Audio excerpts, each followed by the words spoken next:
スポーツ選手の実況をされている中で、突発的なアドリブ要素もあるわけじゃないですか。その時は例えば難しいプレーした時にとっさに出したかのように、今のプレーは分かりやすく例えると、女子高生が全力で走りながら自撮りをブレずに取れるぐらい難しいプレーですよっていうのをあたかもアドリブかのように言うんですけど、実は前日までめちゃくちゃ用意して挑むんですね。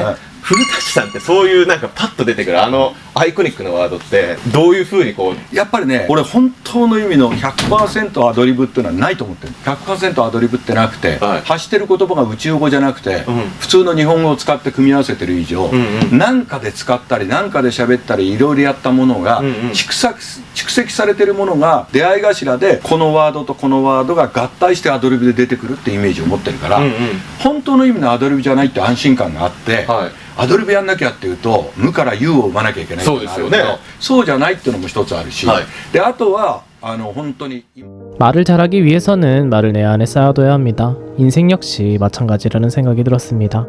인생을 잘 살아내기 위해서는 결국 인생이라는 걸 내 안에 잘 쌓아둬야 합니다.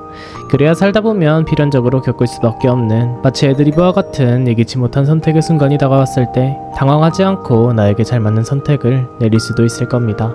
그렇다면 인생을 내 안에 축적시키는 방법에는 어떤 것이 있을까요?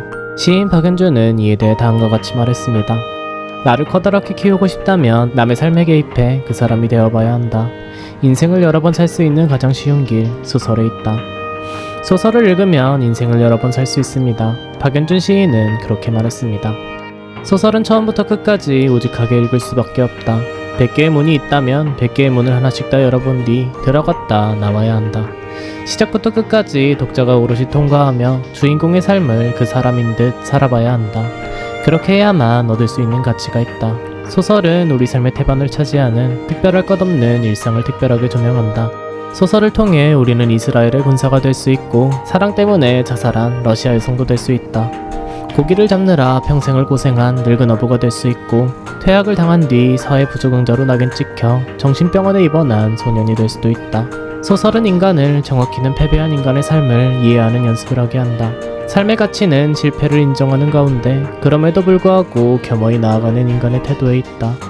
당장의 이득이 없다고 소설 읽기를 그만둔다면 당신은 빠른 속도로 늙을지도 모른다. 인생의 오솔길을 보지 못하고 대로변으로만 다니는 삶을 살게 될지도 모른다. 이렇게 말은 했지만 비단 소설에 국한된 얘기만은 아니라는 생각이 들었습니다. 소설을 읽어야 하는 맥락을 이해하는 것만으로도 충분한 가치가 있다 생각합니다. 물론 박연준 시인의 말처럼 소설이 인생을 여러 번 살아보는 데 있어 가장 효율이 좋은 매체일 수는 있겠지만 소설은 접근성이 떨어진다는 치명적인 단점을 안고 있을 수밖에 없습니다. 요즘 사람들에겐 소설을 진득하니 읽을 수 있을 만한 참을성이나 여유가 그리 많지 않기 때문이지요. 때문에 개인적으로는 소설을 제외한 책이라던가 잘 만든 드라마나 영화 역시 내 안의 인생을 간접적으로 쌓을 수 있는 훌륭한 매체들이 되어줄 수 있다 생각합니다. 우리는 그를 통해 수많은 인물들의 인생을 간접적으로 체험하고 특정한 상황 속에서의 그들의 선택을 지켜보고 그에 따른 결과까지 덤으로 목격할 수 있게 됩니다. 단 한 번의 리허설조차 없는 인생에서 그와 같은 가상 시뮬레이션을 끊임없이 돌릴 수 있게 되는 건 부정하기 힘든 특권이자 마땅히 해야 할 의무라고도 생각합니다. 결국 뛰어난 애드립이란 것도 언젠가 들었던 말과 언젠가 사용했던 말의 조합으로 튀어나오듯 인생에서의 뛰어난 선택이란 것도 언젠가 보았던 누군가의 인생과 언젠가 보았던 누군가의 선택이 내 안에서 기막힌 조화를 이루어 튀어나오는 것일 수도 있으니 말이지요. 그러니 저는 오늘도 책을 읽습니다. 드라마나 영화를 통해 제가 경험할 수 없는 누군가의 삶을 간접적으로 경험해냅니다. 그렇게 부지런히 쌓아둔 인생들이 언제 찾아올지 모를 나만의 중요한 순간에 어떻게 도움의 손길을 내밀게 될지 알 수 없는 일이니 말이지요.